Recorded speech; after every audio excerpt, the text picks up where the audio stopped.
Chapter 1. After Ahab's death, Moab rebelled against Israel. Now Ahaziah had fallen through the lattice of his upper room in Samaria and injured himself. So he sent messengers, saying to them, "Go and consult Baal-zebub, the god of Ekron, to see if I will recover from this injury."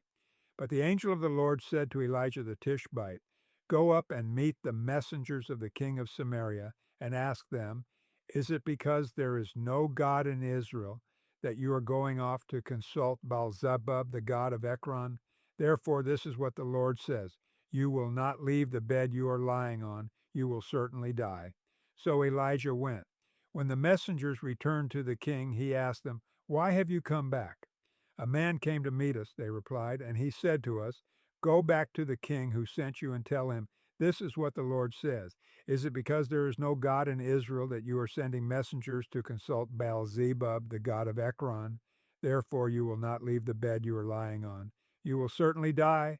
The king asked them, "What kind of man was it who came to meet you and told you this?" They replied, "He had a garment of hair and had a leather belt around his waist." The king said, "That was Elijah the Tishbite." Then he sent to Elijah a captain with his company of 50 men.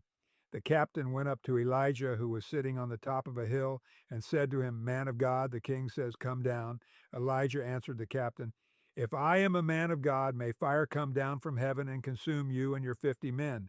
Then fire fell from heaven and consumed the captain and his men. At this the king sent to Elijah another captain with his 50 men. The captain said to him, "Man of God, this is what the king says, come down at once." "If I am a man of God," Elijah replied, "may fire come down from heaven and consume you and your 50 men." Then the fire of God fell from heaven and consumed him and his 50 men. So the king sent a third captain with his 50 men. This third captain went up and fell on his knees before Elijah. "Man of God," he begged, "please have respect for my life and the lives of these 50 men, your servants. See, fire has fallen from heaven and consumed the first two captains and all their men. But now have respect for my life." The angel of the Lord said to Elijah, "Go down with him. Do not be afraid of him." So Elijah got up and went down with him to the king. He told the king, "This is what the Lord says. Is it because there is no God in Israel for you to consult that you have sent messengers to consult Baal-zebub, the god of Ekron? Because you have done this, you will never leave the bed you are lying on. You will certainly die." So he died according to the word of the Lord that Elijah had spoken. Because Ahaziah had no son, Joram succeeded him as king in the second year of Jehoram son of Jehoshaphat, king of Judah. As for all the other events of Ahaziah's reign and what he did, are they not written in the book of the annals of the kings of Israel? Chapter 2. When the Lord was about to take Elijah up to heaven in a whirlwind, Elijah and Elisha were on their way from Gilgal. Elijah said to Elisha, "Stay here. The Lord has sent me to Bethel." But Elisha said, "As surely as the Lord lives and as you live, I will not leave you." So they went down to Bethel. The company of the prophets at Bethel came out to Elisha and asked, "Do you know that the Lord is going to take your master from you today?" "Yes, I know," Elisha replied. "So be quiet." Then Elijah said to him, "Stay here, Elisha. The Lord has sent me to Jericho." And he replied, "As surely as the Lord lives and as you live, I will not leave you." So they went to Jericho. The company of the prophets at Jericho went up to Elisha and asked him, "Do you know that the Lord is going to take your master from you today?" "Yes, I know," he replied. "So be quiet." Then Elijah said to him, "Stay here, the Lord has sent me to the Jordan." And he replied, "As surely as the Lord lives and as you live, I will not leave you." So the two of them walked on. 50 men from the company of the prophets went and stood at a distance, facing the place where Elijah and Elisha had stopped at the Jordan. Elijah took his cloak, rolled it up, and struck the water with it. The water divided to the right and to the left, and the two of them crossed over on dry ground. When they had crossed, Elijah said to Elisha, "Tell me, what can I do for you before I am taken from you?" "Let me inherit a double portion of your spirit," Elisha replied. "You have asked a difficult thing," Elijah said. "Yet if you see me when I am taken from you, it will be yours. Otherwise it will not." As they were walking along and talking together, suddenly a chariot of fire and horses of fire appeared and separated the two of them, and Elijah went up to heaven in a whirlwind. Elisha saw this and cried out, my father, the chariots and horsemen of Israel." And Elisha saw him no more. Then he took hold of his garment and tore it in two. Elisha then picked up Elijah's cloak that had fallen from him and went back and stood on the bank of the Jordan. He took the cloak that had fallen from Elijah and struck the water with it. "Where now is the Lord, the God of Elijah?" he asked. When he struck the water, it divided to the right and to the left, and he crossed over. The company of the prophets from Jericho who were watching said, "The spirit of Elijah is resting on Elisha." And they went to meet him and bowed to the ground before him. "Look," they said, "we your servants have 50 able men. Let them go and look for your master. Perhaps the Spirit of the Lord has picked him up and set him down on some mountain or in some valley." "No," Elisha replied, "do not send them." But they persisted until he was too embarrassed to refuse. So he said, "Send them." And they sent 50 men who searched for 3 days, but did not find him. When they returned to Elisha, who was staying in Jericho, he said to them, "Didn't I tell you not to go?" The people of the city said to Elisha, "Look, our lord, this town is well situated, as you can see, but the water is bad and the land is unproductive. Bring me a new bowl," he said, "and put salt in it." So they brought it to him. Then he went out to the spring and threw the salt into it, saying, "This is what the Lord says. I have healed this water. Never again will it cause death or make the land unproductive." And the water has remained pure to this day, according to the word Elisha had spoken. From there, Elisha went up to Bethel. As he was walking along the road, some boys came out of the town and jeered at him. "Get out of here, Baldy," they said. "Get out of here, Baldy." He turned around, looked at them, and called down a curse on them in the name of the Lord. Then 2 bears came out of the woods and mauled 42 of the boys, and he went on to Mount Carmel, and from there returned to Samaria. Chapter 3. Joram son of Ahab became king of Israel in Samaria in the 18th year of Jehoshaphat, king of Judah, and he reigned 12 years. He did evil in the eyes of the Lord, but not as his father and mother had done. He got rid of the sacred stone of Baal that his father had made. Nevertheless, he clung to the sins of Jeroboam son of Nebat, which he had caused Israel to commit. He did not turn away from them. Now Mesha king of Moab raised sheep, and he had to pay the king of Israel a tribute of 100,000 lambs and the wool of 100,000 rams. But after Ahab died, the king of Moab rebelled against the king of Israel. So at that time King Joram set out from Samaria and mobilized all Israel. He also sent this message to Jehoshaphat king of Judah: "The king of Moab has rebelled against me. Will you go with me to fight against Moab?" "I will go with you," he replied. "I am as you are, my people as your people, my horses as your horses."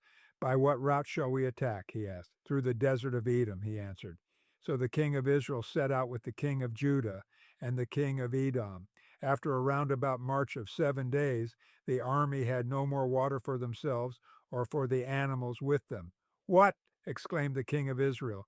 "Has the Lord called us 3 kings together only to deliver us into the hands of Moab?" But Jehoshaphat asked, "Is there no prophet of the Lord here through whom we may inquire of the Lord?" An officer of the king of Israel answered, "Elisha son of Shaphat is here. He used to pour water on the hands of Elijah." Jehoshaphat said, "The word of the Lord is with him." So the king of Israel and Jehoshaphat and the king of Edom went down to him. Elisha said to the king of Israel, "Why do you want to involve me? Go to the prophets of your father and the prophets of your mother." "No," the king of Israel answered, "because it was the Lord who called us 3 kings together to deliver us into the hands of Moab." Elisha said, "As surely as the Lord Almighty lives, whom I serve, if I did not have respect for the presence of Jehoshaphat king of Judah, I would not pay any attention to you. But now bring me a harpist." While the harpist was playing, the hand of the Lord came on Elisha, and he said, "This is what the Lord says: I will fill this valley with pools of water. For this is what the Lord says: You will see neither wind nor rain, yet this valley will be filled with water, and you, your cattle, and your other animals will drink. This is an easy thing in the eyes of the Lord. He will also deliver Moab into your hands. You will overthrow every fortified city and every major town. You will cut down every good tree, stop up all the springs, and ruin every good field with stones. The next morning, about the time for offering the sacrifice, there it was, water flowing from the direction of Edom, and the land was filled with water. Now all the Moabites had heard that the kings had come to fight against them. So every man, young and old, who could bear arms was called up and stationed on the border. When they got up early in the morning, the sun was shining on the water. To the Moabites across the way, the water looked red, like blood. "That's blood," they said. "Those kings must have fought and slaughtered each other. Now to the plunder, Moab." But when the Moabites came to the camp of Israel, the Israelites rose up and fought them until they fled. And the Israelites invaded the land and slaughtered the Moabites. They destroyed the towns, and each man threw a stone on every good field until it was covered. They stopped up all the springs and cut down every good tree. Only Kir Hareseth was left with its stones in place, but men armed with slings surrounded it and attacked it. When the king of Moab saw that the battle had gone against him, he took with him 700 swordsmen to break through to the king of Edom, but they failed. Then he took his firstborn son, who was to succeed him as king, and offered him as a sacrifice on the city wall. The fury against Israel was great. They withdrew and returned to their own land. Chapter 4. The wife of a man from the company of the prophets cried out to Elisha, "Your servant, my husband, is dead, and you know that he revered the Lord. But now his creditor is coming to take my 2 boys as his slaves." Elisha replied to her, "How can I help you? Tell me, what do you have in your house?" "Your servant has nothing there at all," she said, "except a small jar of olive oil." Elisha said, "Go around and ask all your neighbors for empty jars. Don't ask for just a few. Then go inside and shut the door behind you and your sons. Pour oil into all the jars, and as each is filled, put it to one side." She left him and shut the door behind her and her sons. They brought the jars to her, and she kept pouring. When all the jars were full, she said to her son, "Bring me another one." But he replied, "There is not a jar left." Then the oil stopped flowing. She went and told the man of God, and he said, "Go, sell the oil and pay your debts. You and your sons can live on what is left." One day Elisha went to Shunem, and a well-to-do woman was there who urged him to stay for a meal. So whenever he came by, he stopped there to eat. She said to her husband, "I know that this man who often comes our way is a holy man of God. Let's make a small room on the roof and put in it a bed and a table, a chair and a lamp for him. Then he can stay there whenever he comes to us." One day when Elisha came, he went up to his room and lay down there. He said to his servant Gehazi, "Call the Shunammite." So he called her, and she stood before him. Elisha said to him, "Tell her, you have gone to all this trouble for us. Now what can be done for you? Can we speak on your behalf to the king or the commander of the army?" She replied, "I have a home among my own people." "What can be done for her?" Elisha asked. Gehazi said, "She has no son, and her husband is old." Then Elisha said, "Call her." So he called her, and she stood in the doorway. "About this time next year," Elisha said, "you will hold a son in your arms." "No, my lord," she objected. "Please, man of God, don't mislead your servant." But the woman became pregnant, and the next year, about that same time, she gave birth to a son, just as Elisha had told her. The child grew, and one day he went out to his father, who was with the reapers. He said to his father, "My head, my head." His father told a servant, "Carry him to his mother." After the servant had lifted him up and carried him to his mother, the boy sat on her lap until noon, and then he died. She went up and laid him on the bed of the man of God, then shut the door and went out. She called her husband and said, "Please send me one of the servants and a donkey, so I can go to the man of God quickly and return." "Why go to him today?" he asked. "Is not the new moon or the Sabbath?" "That's all right," she said. She saddled the donkey and said to her servant, "Lead on. Don't slow down for me unless I tell you." So she set out and came to the man of God at Mount Carmel. When he saw her in the distance, the man of God said to his servant Gehazi, "Look, There's the Shunammite. Run to meet her and ask her, are you all right? Is your husband all right? Is your child all right? Everything is all right, she said. When she reached the man of God at the mountain, she took hold of his feet. Gehazi came over to push her away, but the man of God said, leave her alone. She is in bitter distress, but the Lord has hidden it from me and has not told me why. Did I ask you for a son, my lord? She said. Didn't I tell you? Don't raise my hopes. Elisha said to Gehazi, tuck your cloak into your belt, take my staff in your hand and run. Don't greet anyone you meet, and if anyone greets you, do not answer. Lay my staff on the boy's face. But the child's mother said, as surely as the Lord lives and as you live, I will not leave you. So he got up and followed her. Gehazi went on ahead and laid the staff on the boy's face, but there was no sound or response. So Gehazi went back to meet Elisha and told him, the boy has not awakened.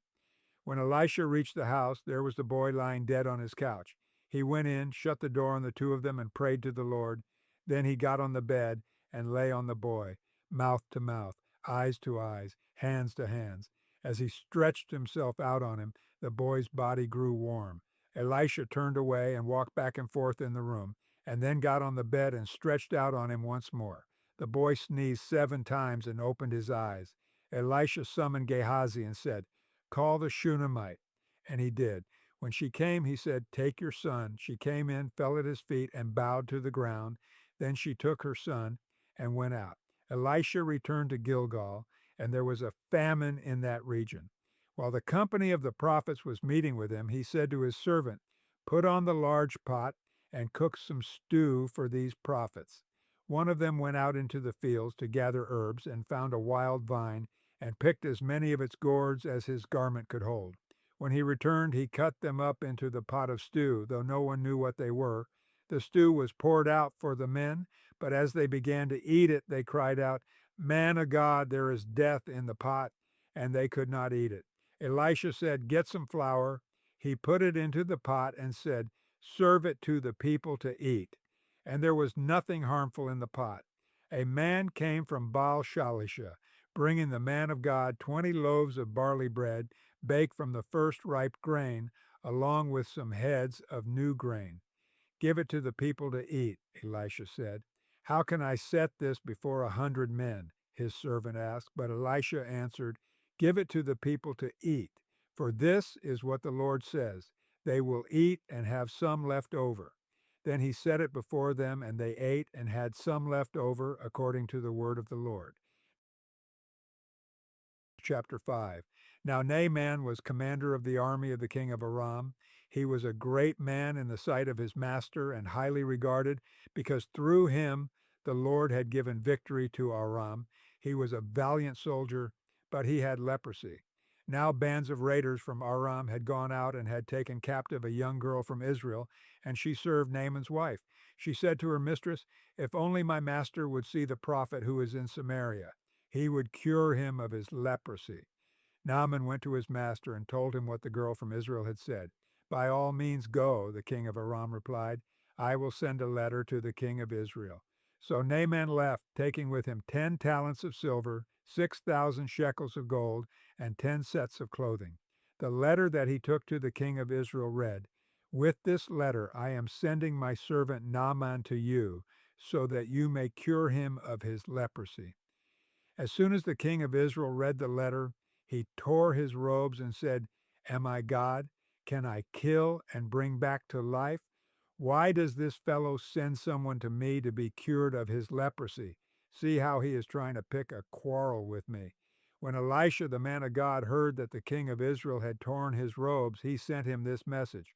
Why have you torn your robes? Have the man come to me, and he will know that there is a prophet in Israel. So Naaman went with his horses and chariots and stopped at the door of Elisha's house. Elisha sent a messenger to say to him, go, wash yourself 7 times in the Jordan, and your flesh will be restored and you will be cleansed. But Naaman went away angry and said, I thought that he would surely come out to me and stand and call on the name of the Lord his God, wave his hand over the spot, and cure me of my leprosy. Are not Abana and Pharpar, the rivers of Damascus, better than all the waters of Israel? Couldn't I wash in them and be cleansed? So he turned and went off in a rage. Naaman's servants went to him and said, "My father, if the prophet had told you to do some great thing, would you not have done it? How much more then, when he tells you, 'Wash and be cleansed'?" So he went down and dipped himself in the Jordan 7 times, as the man of God had told him, and his flesh was restored and became clean like that of a young boy. Then Naaman and all his attendants went back to the man of God. He stood before him and said, "Now I know that there is no God in all the world except in Israel. So please accept a gift from your servant."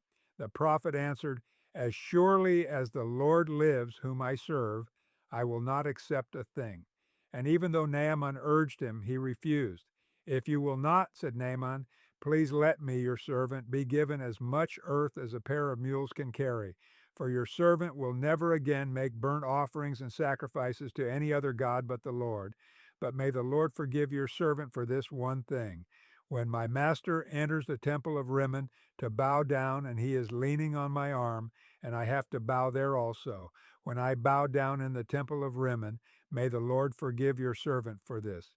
"Go in peace," Elisha said. After Naaman had traveled some distance, Gehazi, the servant of Elisha the man of God, said to himself, "My master was too easy on Naaman this Aramean by not accepting from him what he brought. As surely as the Lord lives, I will run after him and get something from him." So Gehazi hurried after Naaman. When Naaman saw him running toward him, he got down from the chariot to meet him. "Is everything all right?" he asked. "Everything is all right," Gehazi answered. "My master sent me to say, 'Two young men from the company of the prophets have just come to me from the hill country of Ephraim. Please give them a talent of silver and 2 sets of clothing.'" "By all means take 2 talents," said Naaman. He urged Gehazi to accept them, and then tied up the 2 talents of silver in 2 bags with 2 sets of clothing. He gave them to 2 of his servants, and they carried them ahead of Gehazi. When Gehazi came to the hill, he took the things from the servants and put them away in the house. He sent the men away, and they left. When he went in and stood before his master, Elisha asked him, "Where have you been, Gehazi?" "Your servant didn't go anywhere," Gehazi answered. But Elisha said to him, "Was not my spirit with you when the man got down from his chariot to meet you? Is this the time to take money, or to accept clothes, or olive groves and vineyards, or flocks and herds, or male and female slaves? Naaman's leprosy will cling to you and to your descendants forever." Then Gehazi went from Elisha's presence, and his skin was leprous. It had become as white as snow. Chapter 6. The company of the prophets said to Elisha, "Look, the place where we meet with you is too small for us. Let us go to the Jordan, where each of us can get a pole, and let us build a place there for us to meet." And he said, "Go." Then one of them said, "Won't you please come with your servants?" "I will," Elisha replied, and he went with them. They went to the Jordan and began to cut down trees. As one of them was cutting down a tree, the iron axe head fell into the water. "Oh, no, my lord," he cried out. "It was borrowed." The man of God asked, "Where did it fall?"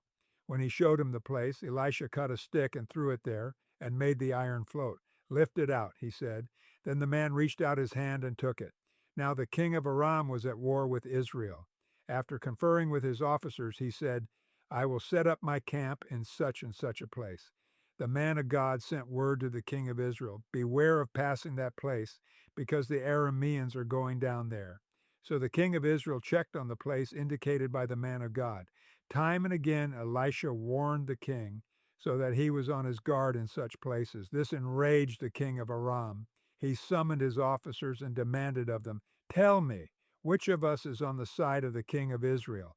"None of us, my lord the king," said one of his officers, "but Elisha, the prophet who is in Israel, tells the king of Israel the very words you speak in your bedroom." "Go, find out where he is," the king ordered, "so I can send men and capture him." The report came back, "He is in Dothan." Then he sent horses and chariots and a strong force there.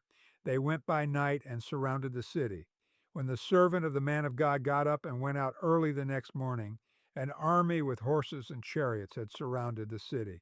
"Oh no, my lord, what shall we do?" the servant asked. "Don't be afraid," the prophet answered. "Those who are with us are more than those who are with them." And Elisha prayed, "Open his eyes, Lord, so that he may see." Then the Lord opened the servant's eyes, and he looked and saw the hills full of horses and chariots of fire all around Elisha. As the enemy came down toward him, Elisha prayed to the Lord, "Strike this army with blindness." So he struck them with blindness, as Elisha had asked. Elisha told them, "This is not the road and this is not the city. Follow me, and I will lead you to the man you are looking for." And he led them to Samaria. After they entered the city, Elisha said, "Lord, open the eyes of these men so they can see." Then the Lord opened their eyes, and they looked, and there they were inside Samaria. When the king of Israel saw them, he asked Elisha, "Shall I kill them, my father? Shall I kill them?" "Do not kill them," he answered. "Would you kill those you have captured with your own sword or bow? Set food and water before them so that they may eat and drink, and then go back to their master." So he prepared a great feast for them, and after they had finished eating and drinking, he sent them away, and they returned to their master. So the bands from Aram stopped raiding Israel's territory. Some time later, Ben-Hadad, king of Aram, mobilized his entire army and marched up and laid siege to Samaria. There was a great famine in the city. The siege lasted so long that a donkey's head sold for 80 shekels of silver and a quarter of a cab of seed pods for 5 shekels. As the king of Israel was passing by on the wall, a woman cried to him, "Help me, my lord the king." The king replied, "If the Lord does not help you, where can I get help for you? From the threshing floor, from the winepress?" Then he asked her, "What's the matter?" She answered, "This woman said to me, 'Give up your son, so we may eat him today, and tomorrow we'll eat my son.' So we cooked my son and ate him. The next day I said to her, 'Give up your son, so we may eat him.' But she had hidden him. When the king heard the woman's words, he tore his robes. As he went along the wall, the people looked, and they saw that under his robes he had sackcloth on his body. He said, 'May God deal with me, be it ever so severely, if the head of Elisha son of Shaphat remains on his shoulders today.'" Now Elisha was sitting in his house, and the elders were sitting with him. The king sent a messenger ahead, but before he arrived, Elisha said to the elders, "Don't you see how this murderer is sending someone to cut off my head? Look, when the messenger comes, shut the door and hold it shut against him. Is not the sound of his master's footsteps behind him?" While he was still talking to them, the messenger came down to him. The king said, "This disaster is from the Lord. Why should I wait for the Lord any longer?" Chapter 7, Elisha replied, "Hear the word of the Lord. This is what the Lord says. About this time tomorrow, a seah of the finest flour will sell for a shekel, and 2 seahs of barley for a shekel at the gate of Samaria." The officer on whose arm the king was leaning said to the man of God, "Look, even if the Lord should open the floodgates of the heavens, could this happen?" "You will see it with your own eyes," answered Elisha, "but you will not eat any of it." Now there were 4 men with leprosy at the entrance of the city gate. They said to each other, "Why stay here until we die? If we say we'll go into the city, the famine is there, and we will die. And if we stay here, we will die. So let's go over to the camp of the Arameans and surrender. If they spare us, we live. If they kill us, then we die." At dusk they got up and went to the camp of the Arameans. When they reached the edge of the camp, no one was there, for the Lord had caused the Arameans to hear the sound of chariots and horses and a great army, so that they said to one another, "Look, the king of Israel has hired the Hittite and Egyptian kings to attack us."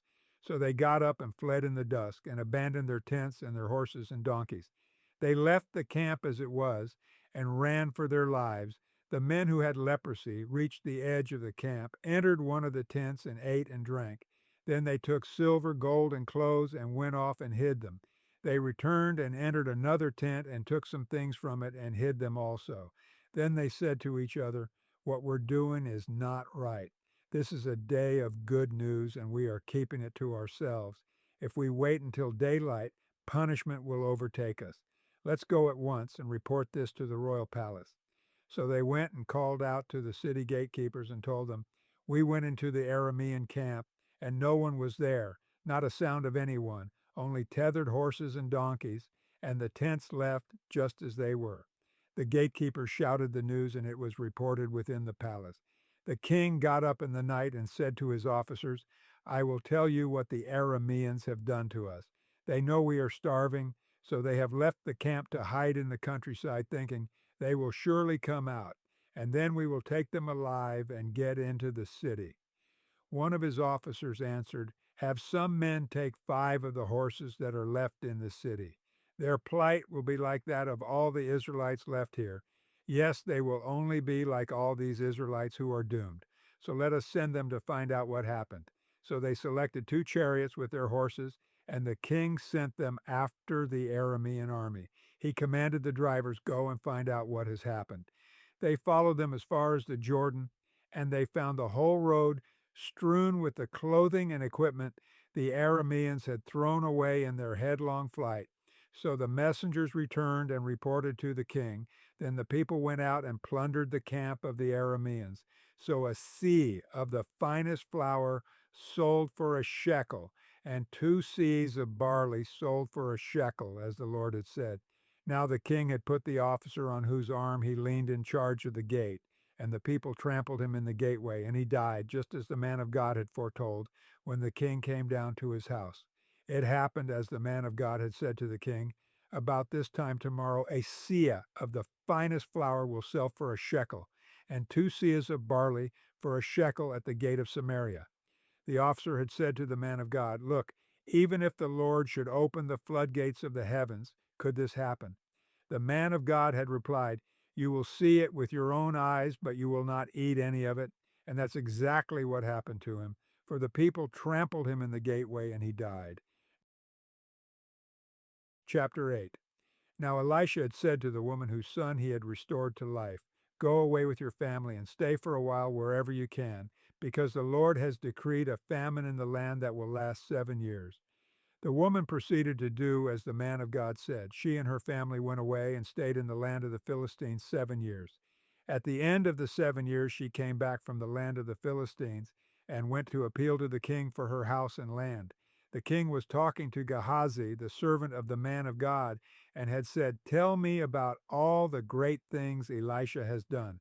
Just as Gehazi was telling the king how Elisha had restored the dead to life, the woman whose son Elisha had brought back to life came to appeal to the king for her house and land. Gehazi said, This is the woman, my lord the king, and this is her son whom Elisha restored to life. The king asked the woman about it, and she told him. Then he assigned an official to her case and said to him, Give back everything that belonged to her, including all the income from her land, from the day she left the country until now. Elisha went to Damascus, and Ben-Hadad, king of Aram, was ill. When the king was told, The man of God has come all the way up here, he said to Hazael, Take a gift with you and go to meet the man of God. Consult the Lord through him. Ask him, Will I recover from this illness? Hazael went to meet Elisha, taking with him as a gift 40 camel loads of all the finest wares of Damascus. He went in and stood before him and said, Your son Ben-Hadad, king of Aram, has sent me to ask, Will I recover from this illness? Elisha answered, Go and say to him, You will certainly recover. Nevertheless, the Lord has revealed to me that he will in fact die. He stared at him with a fixed gaze until Hazael was embarrassed. Then the man of God began to weep. Why is my Lord weeping? Asked Hazael.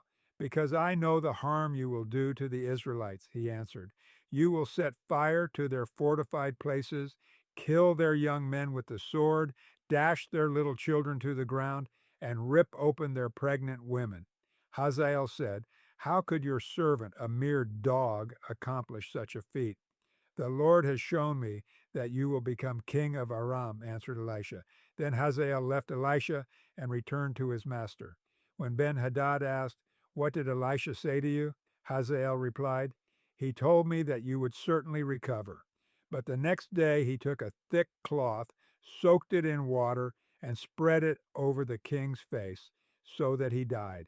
Then Hazael succeeded him as king. In the 5th year of Joram, son of Ahab, king of Israel, when Jehoshaphat was king of Judah, Jehoram, son of Jehoshaphat, began his reign as king of Judah.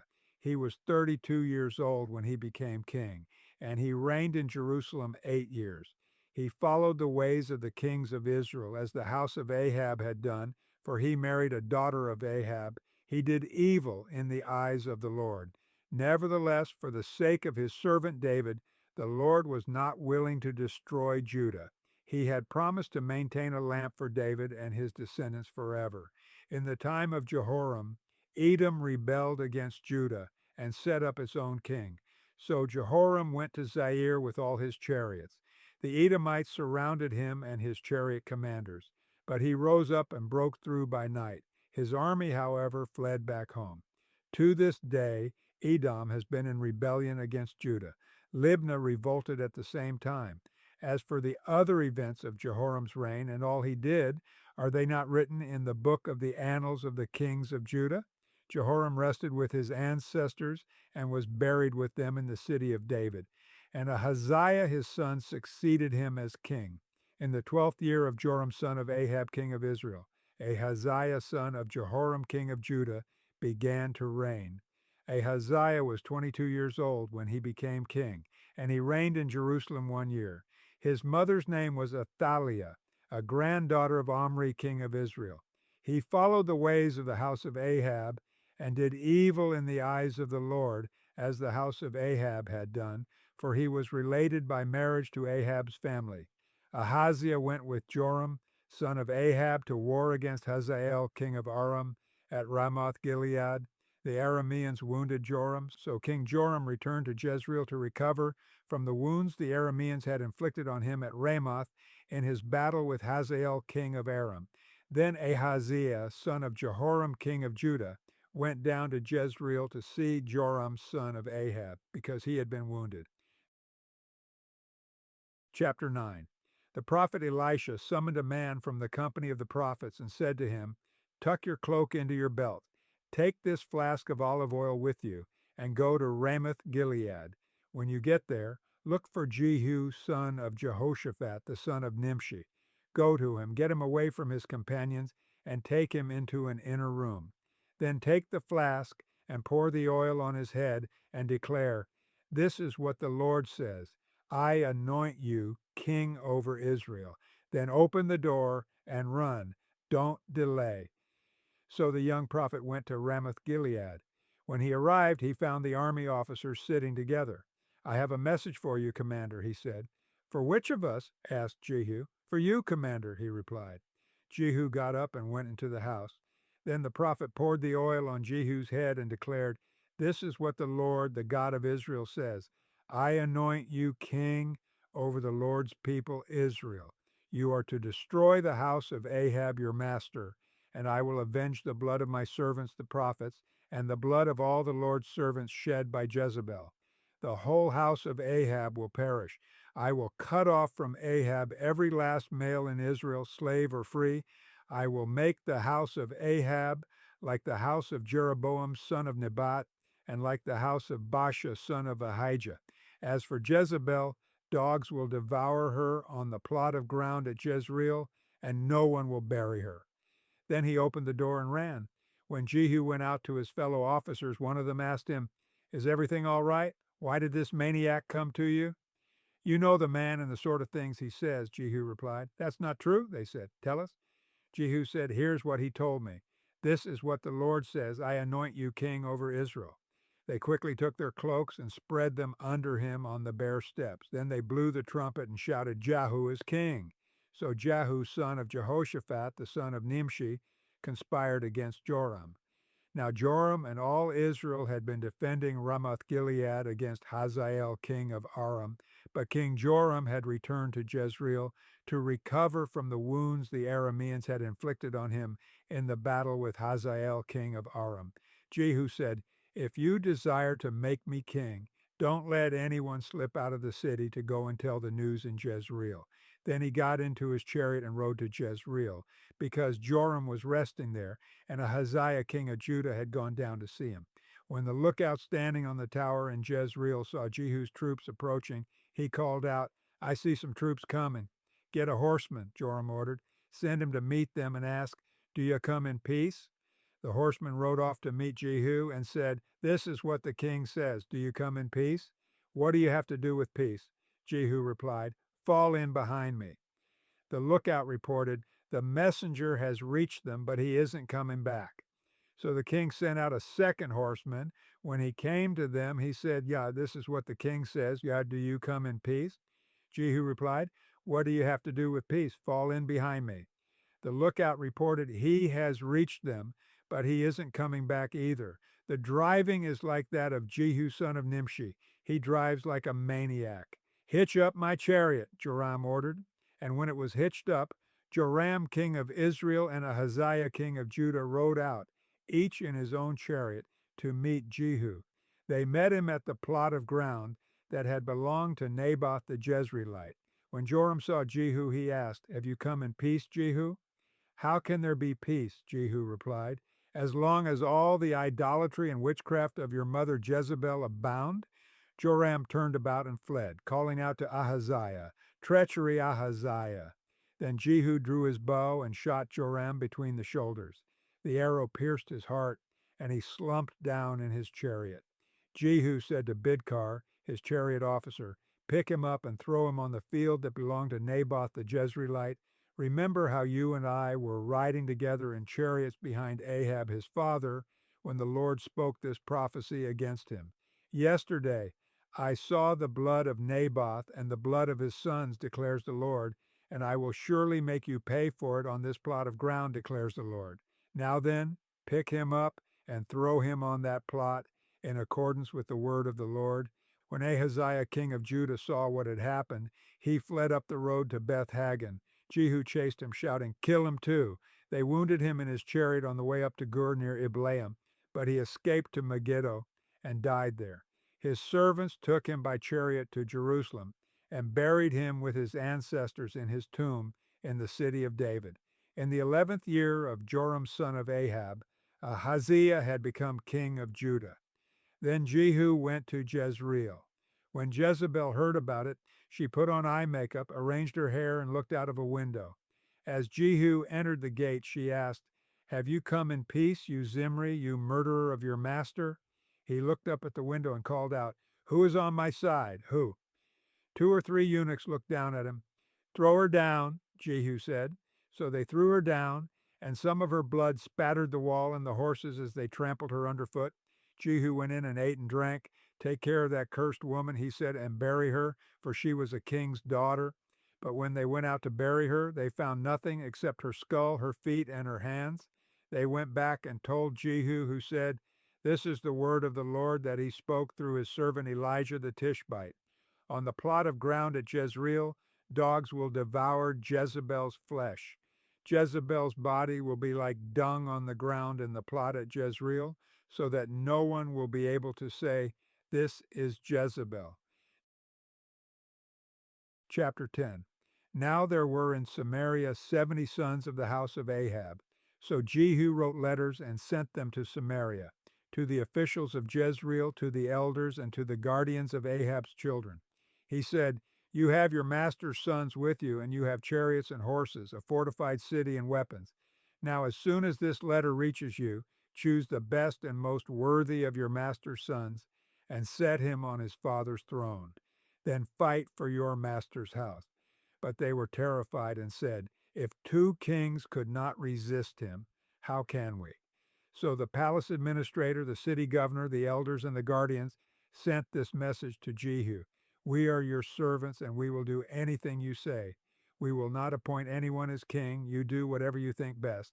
Then Jehu wrote them a second letter, saying, "If you are on my side and will obey me, take the heads of your master's sons and come to me in Jezreel by this time tomorrow." Now the royal princes, 70 of them, were with the leading men of the city, who were rearing them. When the letter arrived, these men took the princes and slaughtered all 70 of them. They put their heads in baskets and sent them to Jehu in Jezreel. When the messenger arrived, he told Jehu, "They have brought the heads of the princes." Then Jehu ordered, "Put them in 2 piles at the entrance of the city gate until morning." The next morning, Jehu went out. He stood before all the people and said, "You are innocent. It was I who conspired against my master and killed him. But who killed all these? Know then that not a word the Lord has spoken against the house of Ahab will fail. The Lord has done what he announced through his servant Elijah." So Jehu killed everyone in Jezreel who remained of the house of Ahab, as well as all his chief men, his close friends, and his priests, leaving him no survivor.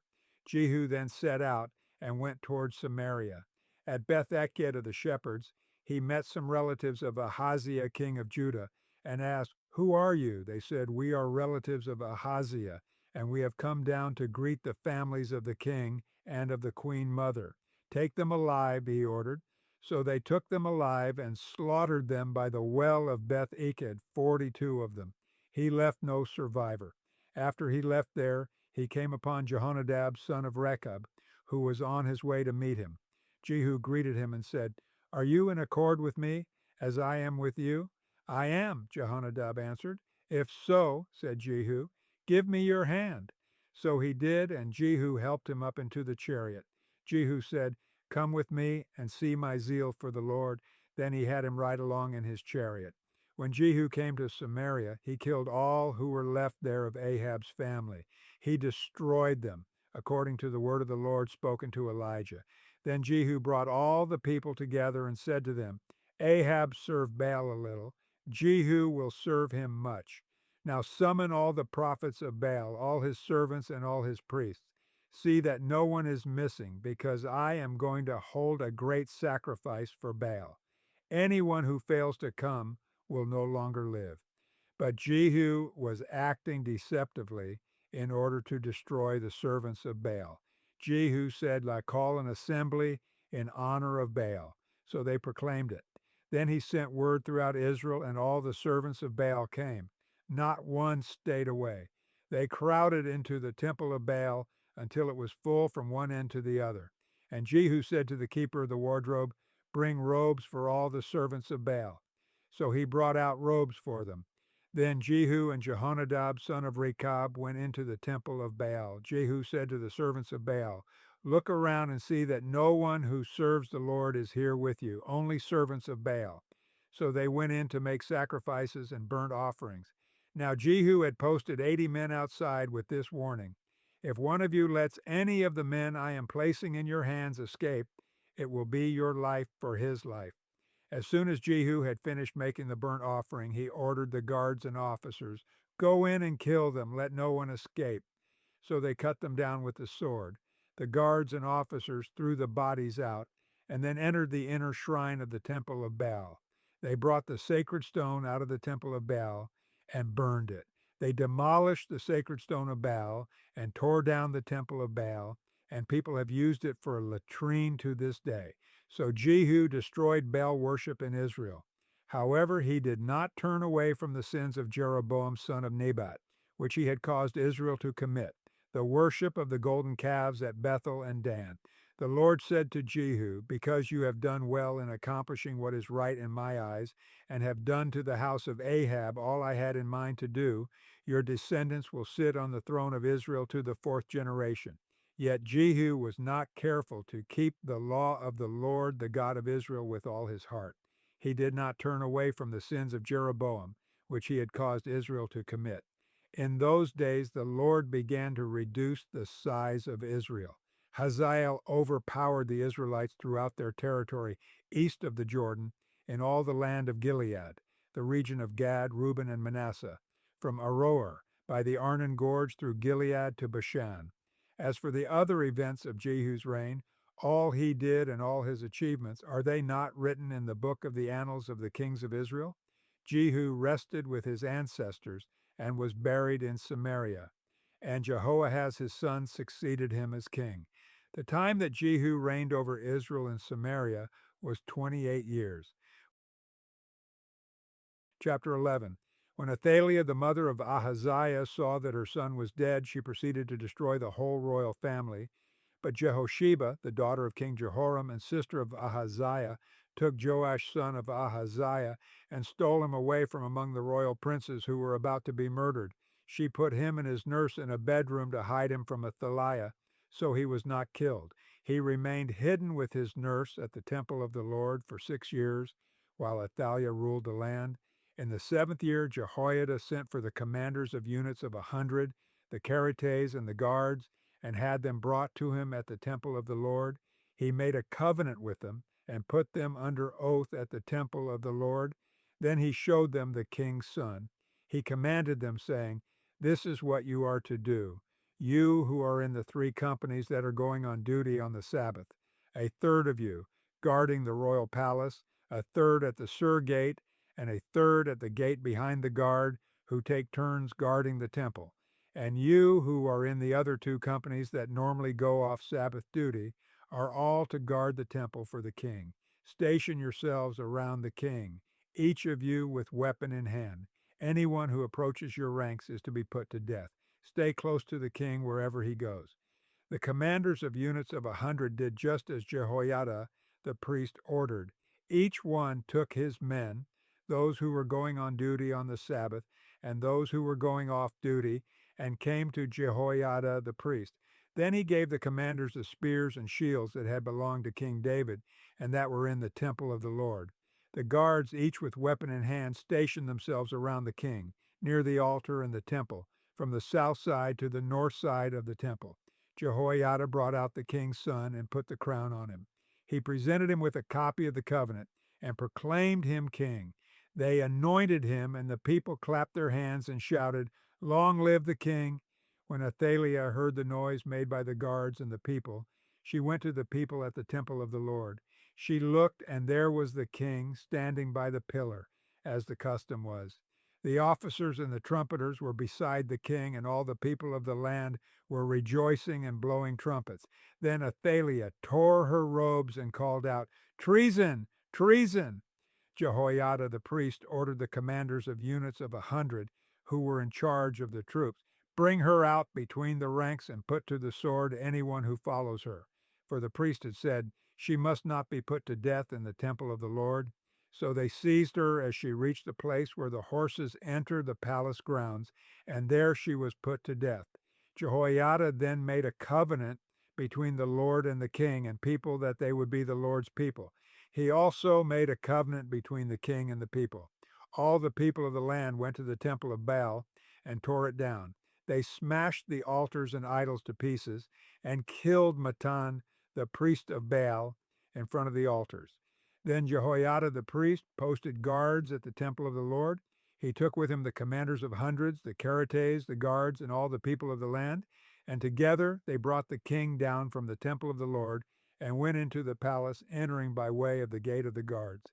The king then took his place on the royal throne. All the people of the land rejoiced, and the city was calm, because Athaliah had been slain with the sword at the palace. Joash was 7 years old when he began to reign. Chapter 12.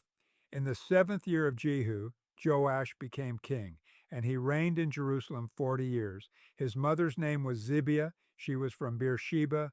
Joash did what was right in the eyes of the Lord all the years Jehoiada the priest instructed him.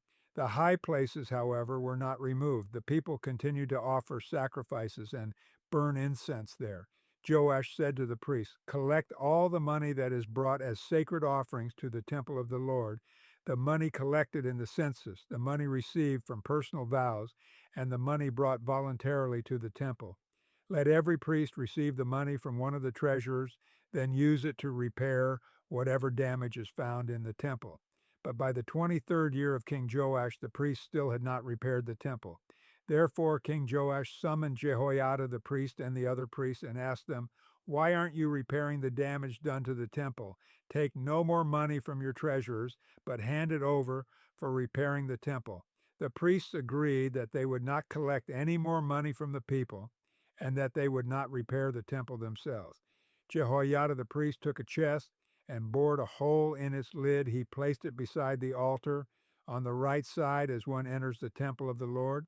The priests who guarded the entrance put into the chest all the money that was brought to the temple of the Lord. Whenever they saw that there was a large amount of money in the chest, the royal secretary and the high priest came, counted the money that had been brought into the temple of the Lord, and put it into bags. When the amount had been determined, they gave the money to the men appointed to supervise the work on the temple. With it, they paid those who worked on the temple of the Lord, the carpenters and builders, the masons and stone cutters. They purchased timber and blocks of dressed stone for the repair of the temple of the Lord, and met all the other expenses of restoring the temple. The money brought into the temple was not spent for making silver basins, wick trimmers, sprinkling bowls, trumpets, or any other articles of gold or silver for the temple of the Lord. It was paid to the workers who used it to repair the temple. They did not require an accounting from those to whom they gave the money to pay the workers because they acted with complete honesty. The money from the guilt offerings and sin offerings was not brought into the temple of the Lord. It belonged to the priests. About this time, Hazael, king of Aram, went up and attacked Gath and captured it. Then he turned to attack Jerusalem. But Joash, king of Judah, took all the sacred objects dedicated by his predecessors, Jehoshaphat, Jehoram, and Ahaziah, the kings of Judah, and the gifts he himself had dedicated, and all the gold found in the treasuries of the temple of the Lord and of the royal palace. And he sent them to Hazael king of Aram, who then withdrew from Jerusalem. As for the other events of the reign of Joash and all he did, are they not written in the book of the annals of the kings of Judah? His officials conspired against him and assassinated him at Beth Millo on the road down to Silla. The officials who murdered him were Jozabad son of Shemith and Jehozabad son of Shomer. He died and was buried with his ancestors in the city of David. And Amaziah, his son, succeeded him as king. Chapter 13. In the 23rd year of Joash, son of Ahaziah, king of Judah, Jehoahaz, son of Jehu, became king of Israel in Samaria, and he reigned 17 years. He did evil in the eyes of the Lord by following the sins of Jeroboam, son of Nebat, which he had caused Israel to commit, and he did not turn away from them. So the Lord's anger burned against Israel, and for a long time he kept them under the power of Hazael king of Aram and Benhadad his son. Then Jehoahaz sought the Lord's favor, and the Lord listened to him, for he saw how severely the king of Aram was oppressing Israel. The Lord provided a deliverer for Israel, and they escaped from the power of Aram. So the Israelites lived in their own homes as they had before. But they did not turn away from the sins of the house of Jeroboam, which he had caused Israel to commit. They continued in them. Also, the Asherah pole remained standing in Samaria. Nothing had been left of the army of Jehoahaz except 50 horsemen, 10 chariots, and 10,000 foot soldiers, for the king of Aram had destroyed the rest and made them like the dust at threshing time. As for the other events of the reign of Jehoahaz, all he did and his achievements, are they not written in the book of the annals of the kings of Israel?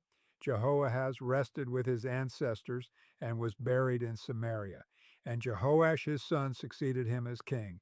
In the 37th year of Joash king of Judah, Jehoash son of Jehoahaz became king of Israel in Samaria.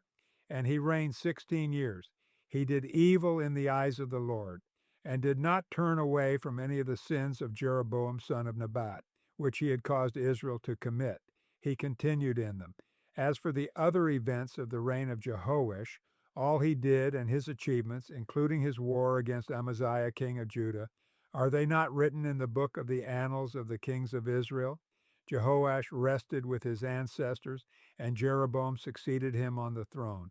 Jehoash was buried in Samaria with the kings of Israel. Now Elisha had been suffering from the illness from which he died.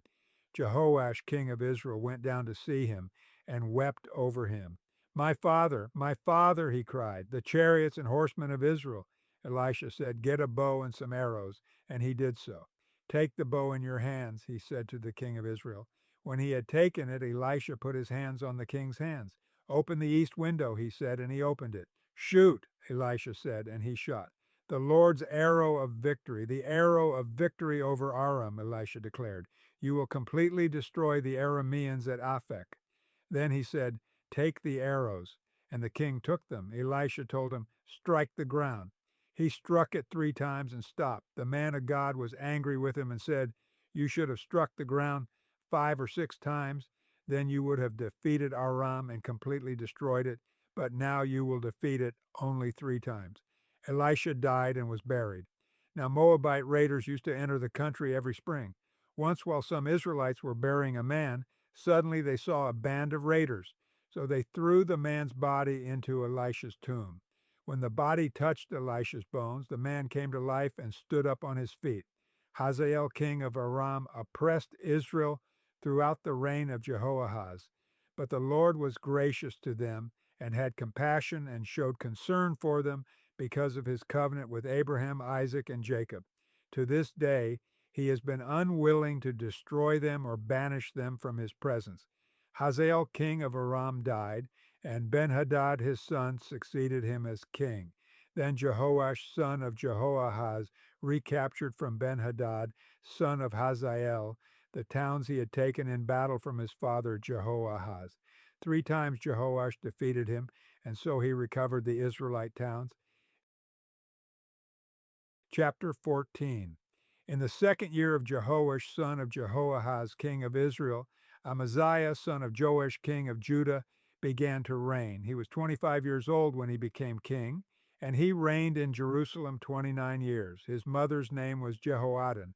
She was from Jerusalem. He did what was right in the eyes of the Lord, but not as his father David had done. In everything he followed the example of his father Joash. The high places, however, were not removed. The people continued to offer sacrifices and burn incense there.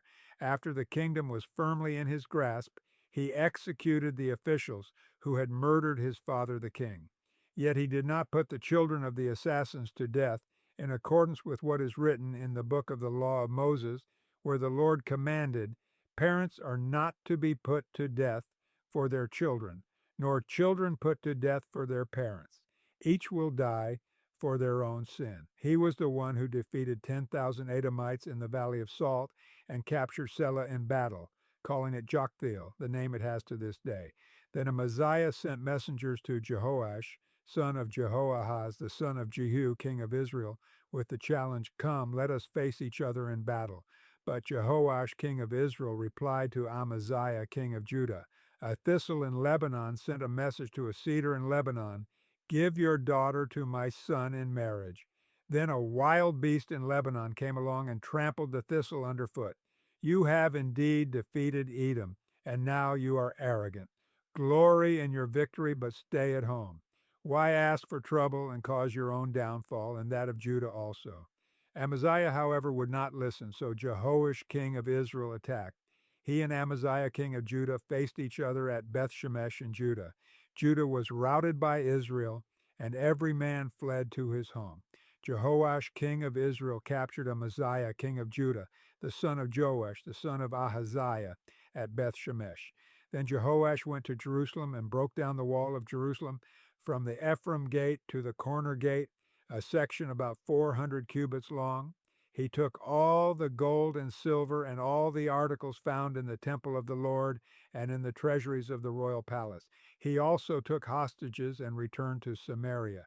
As for the other events of the reign of Jehoash, what he did and his achievements, including his war against Amaziah, king of Judah, are they not written in the book of the annals of the kings of Israel? Jehoash rested with his ancestors and was buried in Samaria with the kings of Israel, and Jeroboam his son succeeded him as king. Amaziah, son of Joash, king of Judah, lived for 15 years after the death of Jehoash, son of Jehoahaz, king of Israel. As for the other events of Amaziah's reign, are they not written in the book of the annals of the kings of Judah? They conspired against him in Jerusalem, and he fled to Lachish, but they sent men after him to Lachish and killed him there. He was brought back by horse and was buried in Jerusalem with his ancestors in the city of David. Then all the people of Judah took Azariah, who was 16 years old, and made him king in place of his father Amaziah. He was the one who rebuilt Elath and restored it to Judah after Amaziah rested with his ancestors. In the 15th year of Amaziah, son of Joash, king of Judah, Jeroboam, son of Jehoash, king of Israel, became king in Samaria, and he reigned 41 years. He did evil in the eyes of the Lord, and did not turn away from any of the sins of Jeroboam, son of Nebat, which he had caused Israel to commit. He was the one who restored the boundaries of Israel from Labo Hamath to the Dead Sea, in accordance with the word of the Lord the God of Israel, spoken through his servant Jonah, son of Amittai, the prophet, from Gath-hepher. The Lord had seen how bitterly everyone in Israel, whether slave or free, was suffering. There was no one to help them. And since the Lord had not said he would blot out the name of Israel from under heaven, he saved them by the hand of Jeroboam son of Jehoash. As for the other events of Jeroboam's reign, all he did and his military achievements, including how he recovered for Israel both Damascus and Hamath, which had belonged to Judah, are they not written in the book of the annals of the kings of Israel? Jeroboam rested with his ancestors, the kings of Israel, and Zechariah his son succeeded him as king. Chapter 15. In the 27th year of Jeroboam king of Israel, Azariah son of Amaziah, king of Judah, began to reign. He was 16 years old when he became king, and he reigned in Jerusalem 52 years. His mother's name was Jechaliah. She was from Jerusalem. He did what was right in the eyes of the Lord, just as his father Amaziah had done. The high places, however, were not removed. The people continued to offer sacrifices and burn incense there. The Lord afflicted the king with leprosy until the day he died, and he lived in a separate house. Jotham, the king's son, had charge of the palace and governed the people of the land. As for the other events of Azariah's reign and all he did, are they not written in the book of the annals of the kings of Judah? Azariah rested with his ancestors and was buried near them in the city of David, and Jotham his son succeeded him as king. In the 38th year of Azariah king of Judah, Zechariah son of Jeroboam became king of Israel in Samaria, and he reigned 6 months. He did evil in the eyes of the Lord as his predecessors had done. He did not turn away from the sins of Jeroboam son of Nebat, which he had caused Israel to commit. Shallum son of Jabesh conspired against Zechariah. He attacked him in front of the people, assassinated him, and succeeded him as king. The other events of Zechariah's reign are written in the book of the annals of the kings of Israel. So the word of the Lord spoken to Jehu was fulfilled. Your descendants will sit on the throne of Israel to the 4th generation. Shallum son of Jabesh became king in the 39th year of Uzziah, king of Judah, and he reigned in Samaria 1 month. Then Menahem son of Gadi went from Tirzah up to Samaria. He attacked Shallum son of Jabesh in Samaria, assassinated him, and succeeded him as king. The other events of Shallum's reign and the conspiracy he led are written in the book of the annals of the kings of Israel. At that time, Menahem, starting out from Tirzah, attacked Tifsah and everyone in the city and its vicinity because they refused to open their gates. He sacked Tifsah and ripped open all the pregnant women. In the 39th year of Azariah king of Judah, Menahem son of Gadi became king of Israel, and he reigned in Samaria 10 years. He did evil in the eyes of the Lord. During his entire reign he did not turn away from the sins of Jeroboam son of Nebat, which he had caused Israel to commit. Then Pul king of Assyria invaded the land, and Menahem gave him 1,000 talents of silver to gain his support and strengthen his own hold on the kingdom. Menahem exacted this money from Israel. Every wealthy person had to contribute 50 shekels of silver to be given to the king of Assyria. So the king of Assyria withdrew and stayed in the land no longer. As for the other events of Menahem's reign and all he did, are they not written in the book of the annals of the kings of Israel? Menahem rested with his ancestors, and Pekahiah his son succeeded him as king. In the 50th year of Azariah king of Judah, Pekahiah son of Menahem became king of Israel in Samaria, and he reigned 2 years. Pekahiah did evil in the eyes of the Lord. He did not turn away from the sins of Jeroboam son of Nebat, which he had caused Israel to commit. One of his chief officers, Pekah son of Remaliah, conspired against him. Taking 50 men of Gilead with him, he assassinated Pekahiah, along with Argob and Arieh, in the citadel of the royal palace at Samaria. So Pekah killed Pekahiah and succeeded him as king. The other events of Pekahiah's reign and all he did are written in the book of the annals of the kings of Israel. In the 52nd year of Azariah king of Judah, Pekah son of Remaliah became king of Israel in Samaria, and he reigned 20 years. He did evil in the eyes of the Lord. He did not turn away from the sins of Jeroboam son of Nebat, which he had caused Israel to commit. In the time of Pekah king of Israel, Tiglath-Pileser king of Assyria came and took Ijon, Abel-Beth-Maachah, Genoa, Kadesh, and Hazor. He took Gilead and Galilee, including all the land of Naphtali, and deported the people to Assyria. Then Hoshea son of Elah conspired against Pekah son of Remaliah. He attacked and assassinated him, and then succeeded him as king in the 20th year of Jotham son of Uzziah. As for the other events of Pekah's reign and all he did, are they not written in the book of the annals of the kings of Israel? In the 2nd year of Pekah, son of Remaliah, king of Israel, Jotham, son of Uzziah, king of Judah, began to reign. He was 25 years old when he became king, and he reigned in Jerusalem 16 years. His mother's name was Jerusha, daughter of Zadok. He did what was right in the eyes of the Lord, just as his father Uzziah had done. The high places, however, were not removed. The people continued to offer sacrifices and burn incense there. Jotham rebuilt the upper gate of the temple of the Lord.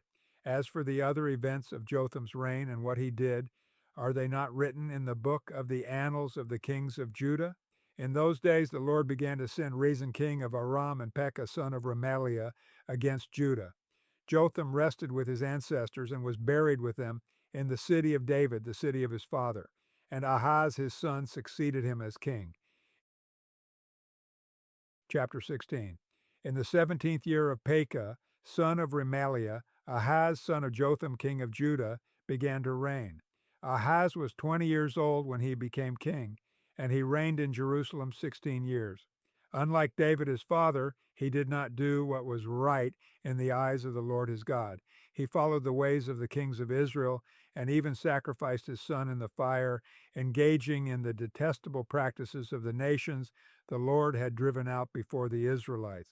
He offered sacrifices and burned incense at the high places, on the hilltops, and under every spreading tree. Then Rezin king of Aram and Pekah son of Remaliah, king of Israel, marched up to fight against Jerusalem and besieged Ahaz, but they could not overpower him. At that time Rezin king of Aram recovered Elath for Aram by driving out the people of Judah. Edomites then moved into Elath and have lived there to this day. Ahaz sent messengers to say to Tiglath-Pileser king of Assyria, I am your servant and vassal. Come up and save me out of the hand of the king of Aram and of the king of Israel, who are attacking me. And Ahaz took the silver and gold found in the temple of the Lord and in the treasuries of the royal palace, and sent it as a gift to the king of Assyria. The king of Assyria complied by attacking Damascus and capturing it. He deported its inhabitants to Kir and put Rezin to death. Then King Ahaz went to Damascus to meet Tiglath-Pileser king of Assyria. He saw an altar in Damascus and sent to Uriah the priest a sketch of the altar with detailed plans for its construction. So Uriah the priest built an altar in accordance with all the plans that King Ahaz had sent from Damascus, and finished it before King Ahaz returned. When the king came back from Damascus and saw the altar, he approached it and presented offerings on it. He offered up his burnt offering and grain offering, poured out his drink offering, and splashed the blood of his fellowship offerings against the altar. As for the bronze altar that stood before the Lord, he brought it from the front of the temple, from between the new altar and the temple of the Lord, and put it on the north side of the new altar. King Ahaz then gave these orders to Uriah the priest.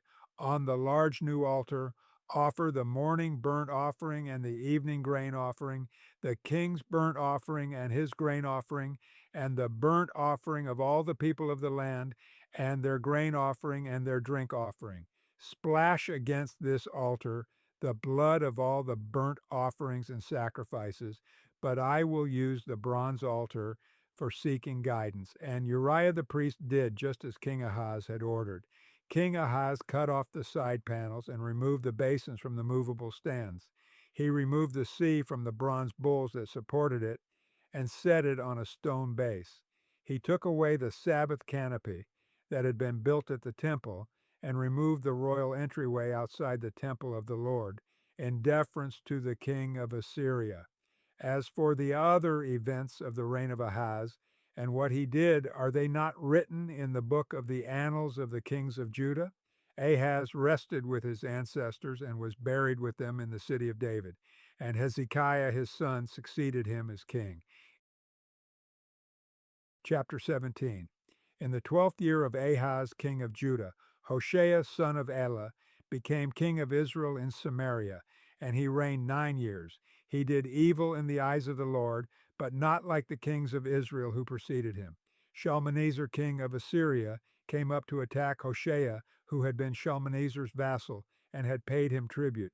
But the king of Assyria discovered that Hoshea was a traitor, for he had sent envoys to So, king of Egypt, and he no longer paid tribute to the king of Assyria, as he had done year by year. Therefore Shalmaneser seized him and put him in prison. The king of Assyria invaded the entire land, marched against Samaria, and laid siege to it for 3 years.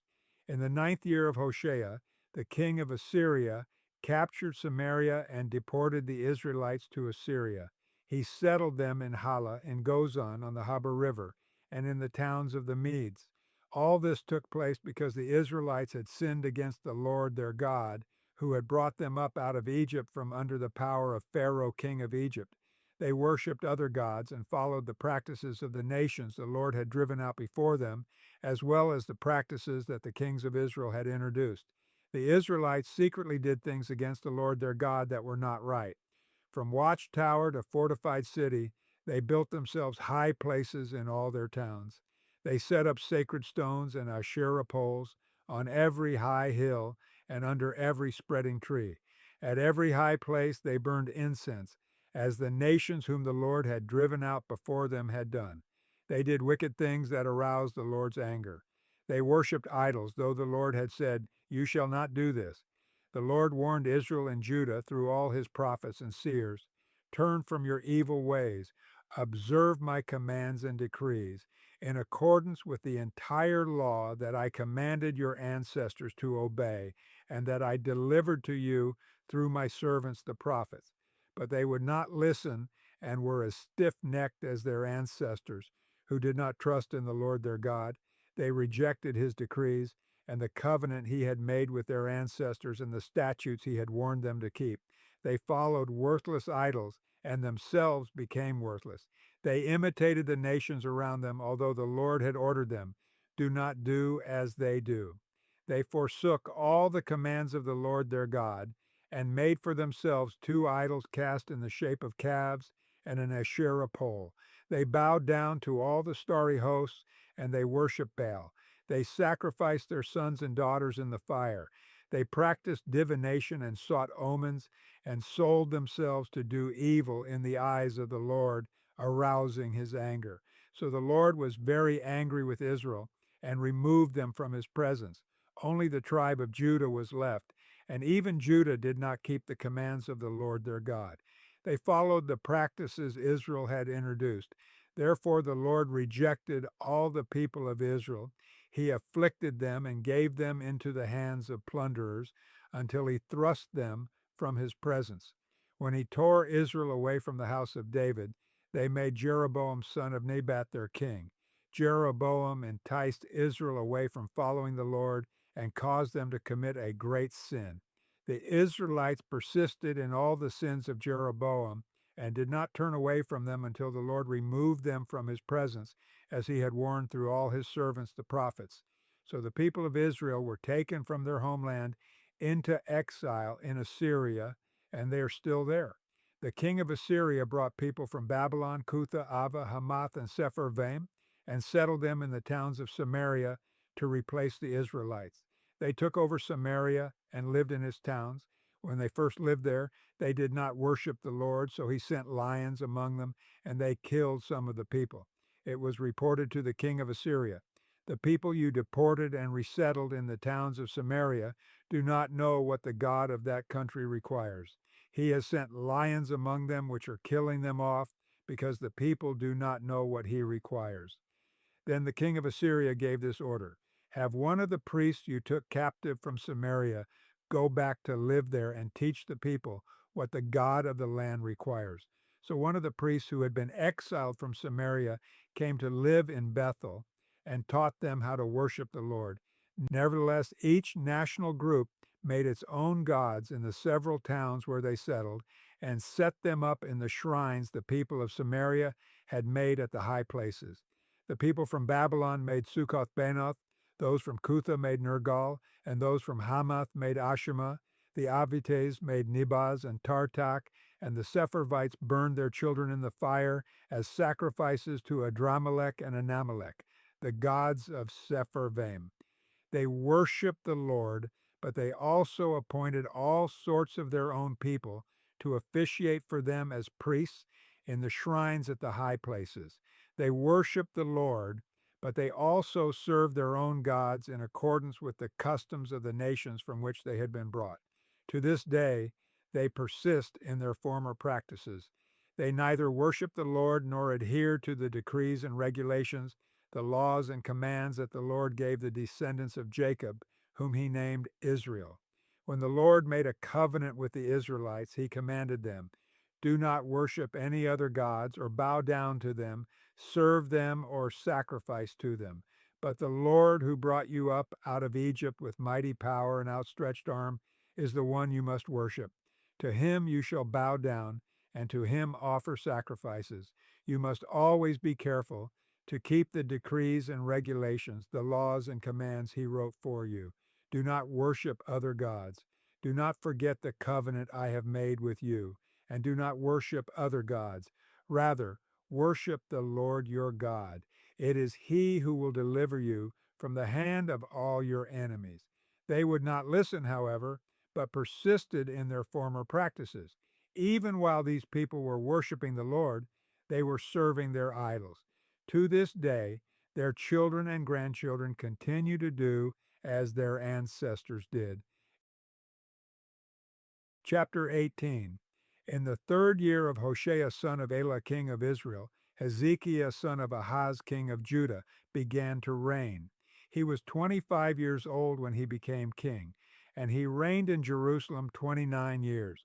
His mother's name was Abijah, daughter of Zechariah. He did what was right in the eyes of the Lord, just as his father David had done. He removed the high places, smashed the sacred stones, and cut down the Asherah poles. He broke into pieces the bronze snake Moses had made, for up to that time the Israelites had been burning incense to it. It was called Nehushtan. Hezekiah trusted in the Lord, the God of Israel. There was no one like him among all the kings of Judah, either before him or after him. He held fast to the Lord and did not stop following him. He kept the commands the Lord had given Moses, and the Lord was with him. He was successful in whatever he undertook. He rebelled against the king of Assyria and did not serve him.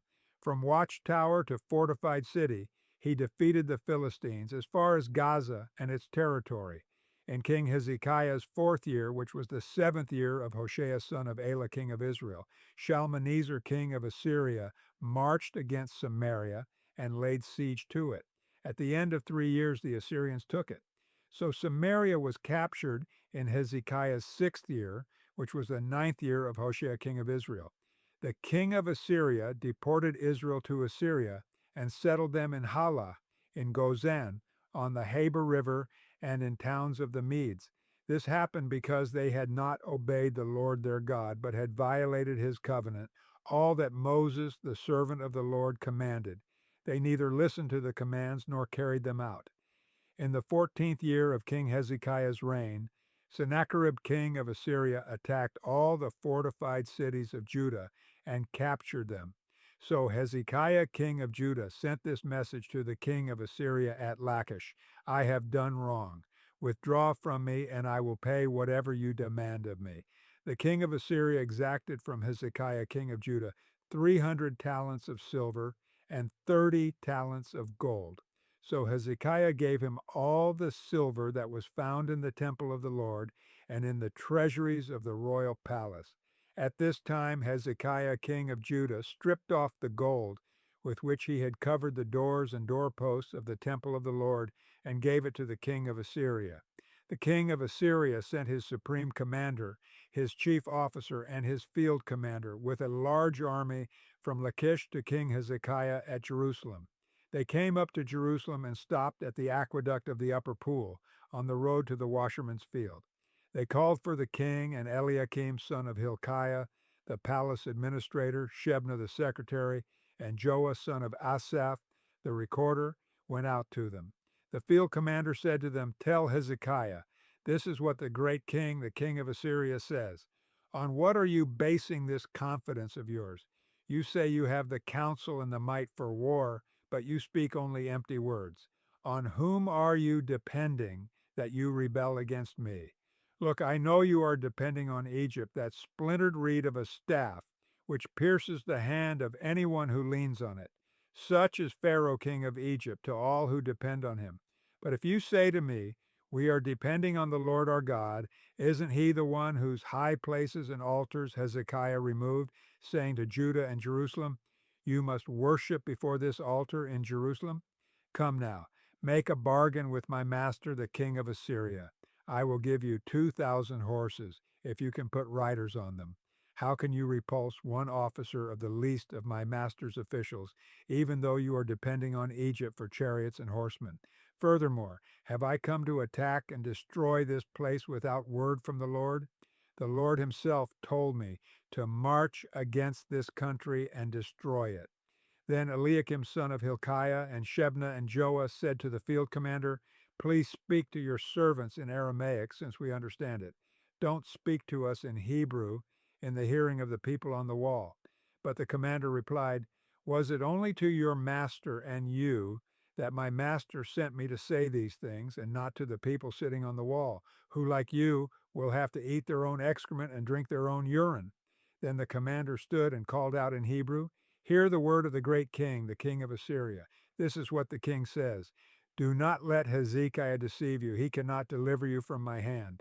Do not let Hezekiah persuade you to trust in the Lord when he says the Lord will surely deliver us. This city will not be given into the hand of the king of Assyria. Do not listen to Hezekiah.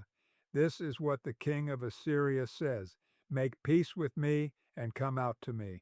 Then each of you will eat fruit from your own vine and fig tree, and drink water from your own cistern, until I come and take you to a land like your own, a land of grain and new wine, a land of bread and vineyards, a land of olive trees and honey. Choose life and not death. Do not listen to Hezekiah, for he is misleading you when he says the Lord will deliver us. Has the God of any nation ever delivered his land from the hand of the king of Assyria? Where are the gods of Hamath and Arpad? Where are the gods of Sepharvaim, Hena and Ivah? Have they rescued Samaria from my hand? Who of all the gods of these countries has been able to save his land from me? How then can the Lord deliver Jerusalem from my hand? But the people remained silent and said nothing in reply, because the king had commanded, do not answer him. Then Eliakim son of Hilkiah, the palace administrator, Shebna the secretary, and Joah son of Asaph the recorder went to Hezekiah with their clothes torn and told him what the field commander had said. Chapter 19. When King Hezekiah heard this, he tore his clothes and put on sackcloth and went into the temple of the Lord. He sent Eliakim, the palace administrator, Shebna, the secretary, and the leading priests, all wearing sackcloth, to the prophet Isaiah son of Amoz. They told him, this is what Hezekiah says, this day is a day of distress and rebuke and disgrace, as when children come to the moment of birth, and there is no strength to deliver them.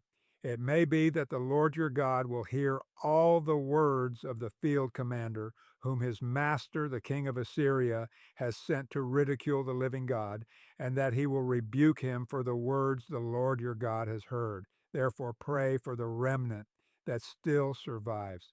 When King Hezekiah's officials came to Isaiah, Isaiah said to them, tell your master, this is what the Lord says. Do not be afraid of what you have heard.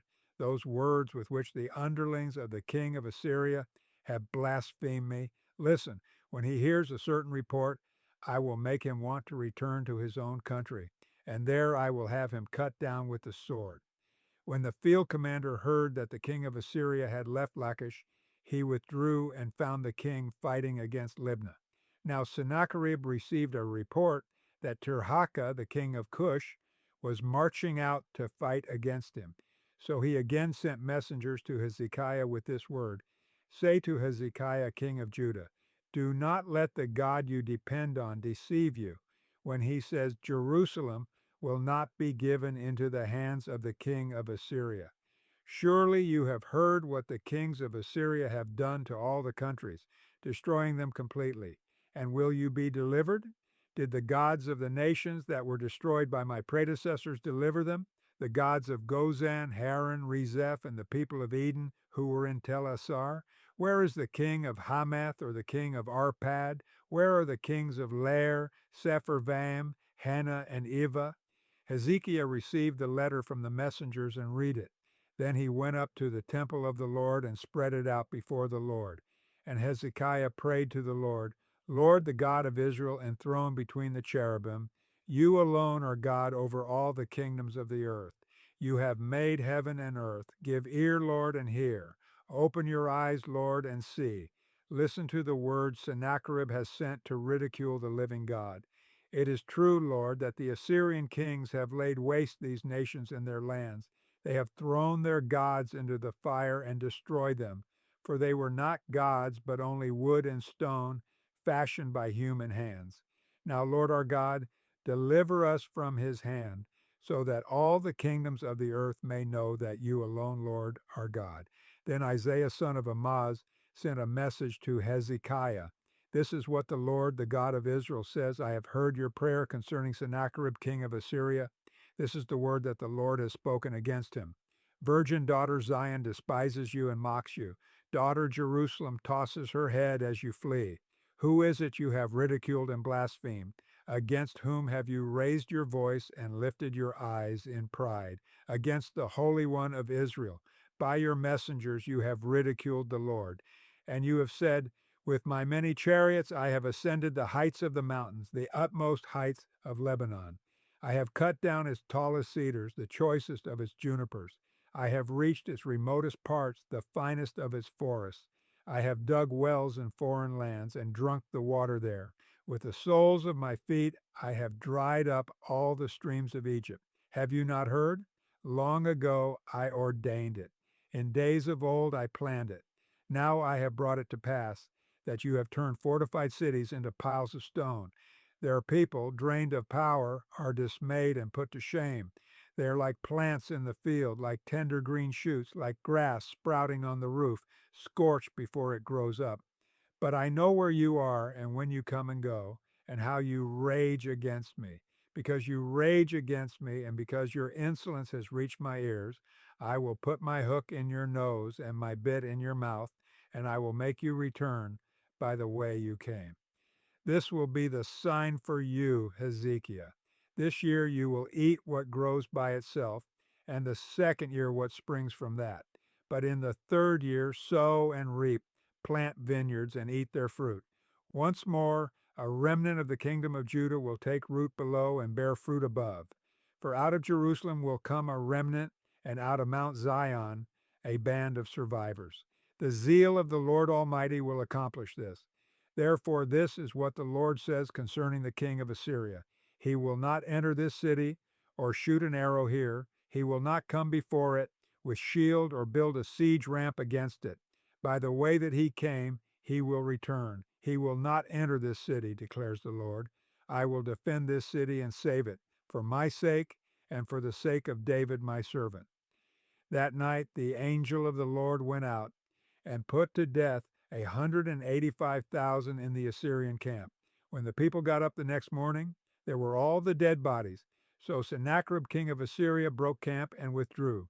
He returned to Nineveh and stayed there.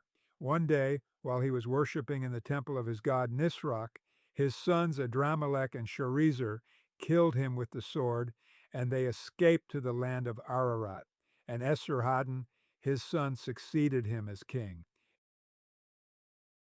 Chapter 20. In those days, Hezekiah became ill and was at the point of death. The prophet Isaiah, son of Amoz, went to him and said, "This is what the Lord says: Put your house in order, because you are going to die. You will not recover." Hezekiah turned his face to the wall and prayed to the Lord, "Remember, Lord, how I have walked before you faithfully and with wholehearted devotion, and have done what is good in your eyes." And Hezekiah wept bitterly. Before Isaiah had left the middle court, the word of the Lord came to him: "Go back and tell Hezekiah, the ruler of my people, this is what the Lord, the God of your father David, says: I have heard your prayer and seen your tears. I will heal you. On the third day from now you will go up to the temple of the Lord. I will add 15 years to your life, and I will deliver you and this city from the hand of the king of Assyria. I will defend this city for my sake and for the sake of my servant David." Then Isaiah said, "Prepare a poultice of figs." They did so and applied it to the boil, and he recovered. Hezekiah had asked Isaiah, "What will be the sign that the Lord will heal me, and that I will go up to the temple of the Lord on the third day from now?" Isaiah answered, "This is the Lord's sign to you, that the Lord will do what he has promised. Shall the shadow go forward 10 steps, or shall it go back 10 steps? It is a simple matter for the shadow to go forward 10 steps, said Hezekiah. Rather, have it go back 10 steps. Then the prophet Isaiah called on the Lord, and the Lord made the shadow go back the 10 steps it had gone down on the stairway of Ahaz. At that time, Marduk-Baladan, son of Baladan, king of Babylon, sent Hezekiah letters and a gift, because he had heard of Hezekiah's illness. Hezekiah received the envoys and showed them all that was in his storehouses, the silver, the gold, the spices, and the fine olive oil, his armory, and everything found among his treasures. There was nothing in his palace or in all his kingdom that Hezekiah did not show them. Then Isaiah the prophet went to King Hezekiah and asked, "What did those men say, and where did they come from?" "From a distant land," Hezekiah replied, "that they came from Babylon." The prophet asked, "What did they see in your palace?" "They saw everything in my palace," Hezekiah said. "There is nothing among my treasures that I did not show them." Then Isaiah said to Hezekiah, "Hear the word of the Lord. The time will surely come when everything in your palace and all that your predecessors have stored up until this day will be carried off to Babylon. Nothing will be left, says the Lord, and some of your descendants, your own flesh and blood, who will be born to you, will be taken away, and they will become eunuchs in the palace of the king of Babylon." "The word of the Lord you have spoken is good," Hezekiah replied, for he thought, "Will there not be peace and security in my lifetime?" As for the other events of Hezekiah's reign, all his achievements and how he made the pool and the tunnel by which he brought water into the city, are they not written in the book of the annals of the kings of Judah? Hezekiah rested with his ancestors, and Manasseh his son succeeded him as king. Chapter 21. Manasseh was 12 years old when he became king, and he reigned in Jerusalem 55 years. His mother's name was Hephzibah. He did evil in the eyes of the Lord, following the detestable practices of the nations the Lord had driven out before the Israelites. He rebuilt the high places his father Hezekiah had destroyed. He also erected altars to Baal and made an Asherah pole, as Ahab king of Israel had done. He bowed down to all the starry hosts and worshiped them. He built altars in the temple of the Lord, of which the Lord had said, "In Jerusalem I will put my name." In the two courts of the temple of the Lord, he built altars to all the starry hosts. He sacrificed his own son in the fire, practiced divination, sought omens, and consulted mediums and spiritists. He did much evil in the eyes of the Lord, arousing his anger. He took the carved Asherah pole he had made and put it in the temple, of which the Lord had said to David and to his son Solomon, "In this temple and in Jerusalem, which I have chosen out of all the tribes of Israel, I will put my name forever. I will not again make the feet of the Israelites wander from the land I gave their ancestors, if only they will be careful to do everything I commanded them, and will keep the whole law that my servant Moses gave them." But the people did not listen. Manasseh led them astray, so that they did more evil than the nations the Lord had destroyed before the Israelites. The Lord said through his servants the prophets, and Manasseh king of Judah has committed these detestable sins. He has done more evil than the Amorites who preceded him, and has led Judah into sin with his idols. Therefore, this is what the Lord, the God of Israel, says: I am going to bring such disaster on Jerusalem and Judah that the ears of everyone who hears of it will tingle. I will stretch out over Jerusalem the measuring line used against Samaria and the plumb line used against the house of Ahab. I will wipe out Jerusalem as one wipes a dish, wiping it and turning it upside down. I will forsake the remnant of my inheritance and give them into the hands of enemies. They will be looted and plundered by all their enemies. They have done evil in my eyes and have aroused my anger from the day their ancestors came out of Egypt until this day.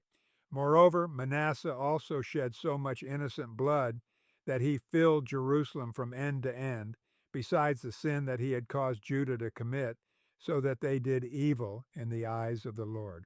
As for the other events of Manasseh's reign, and all he did, including the sin he committed, are they not written in the book of the annals of the kings of Judah? Manasseh rested with his ancestors and was buried in his palace garden, the garden of Uzzah, and Amon his son succeeded him as king. Amon was 22 years old when he became king, and he reigned in Jerusalem 2 years. His mother's name was Meshullemeth, daughter of Haruz. She was from Jotbah.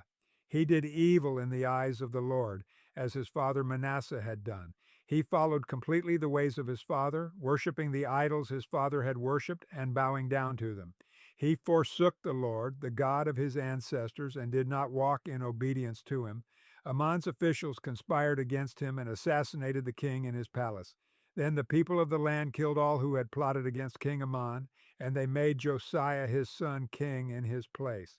As for the other events of Amon's reign and what he did, are they not written in the book of the annals of the kings of Judah? He was buried in his tomb in the garden of Uzzah, and Josiah his son succeeded him as king.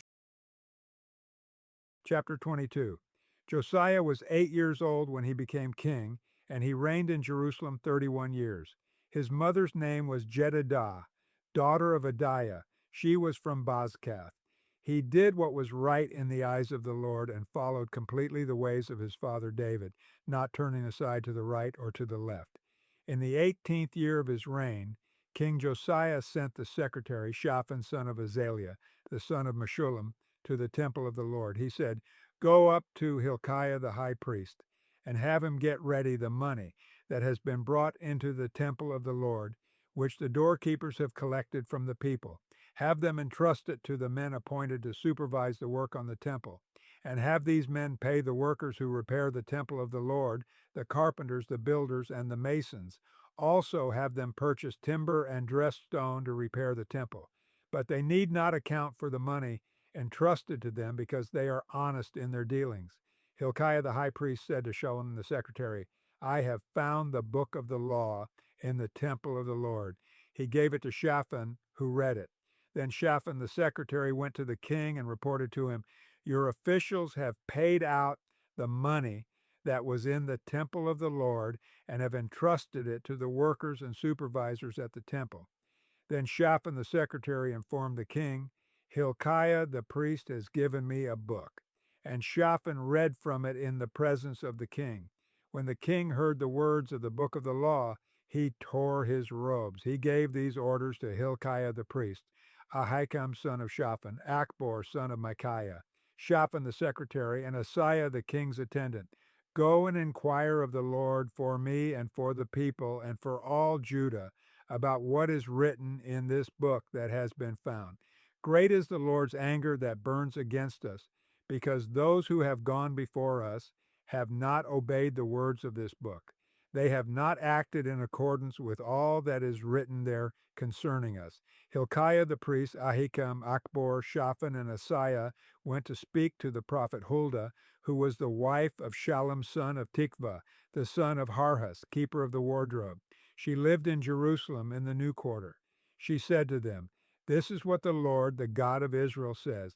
Tell the man who sent you to me, This is what the Lord says: I am going to bring disaster on this place and its people, according to everything written in the book the king of Judah has read, because they have forsaken me and burned incense to other gods and aroused my anger by all the idols their hands have made.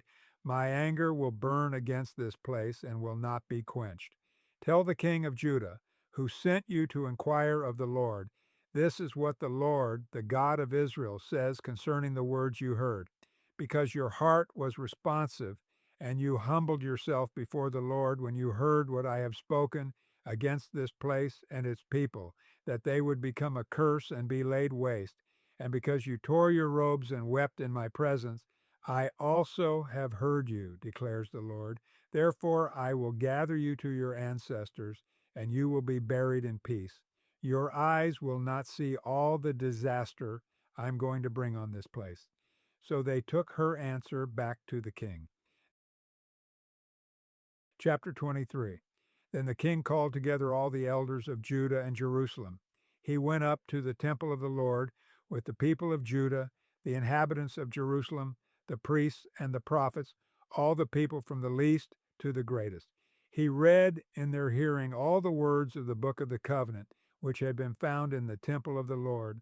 The king stood by the pillar and renewed the covenant in the presence of the Lord, to follow the Lord and keep his commands, statutes, and decrees with all his heart and all his soul, thus confirming the words of the covenant written in this book.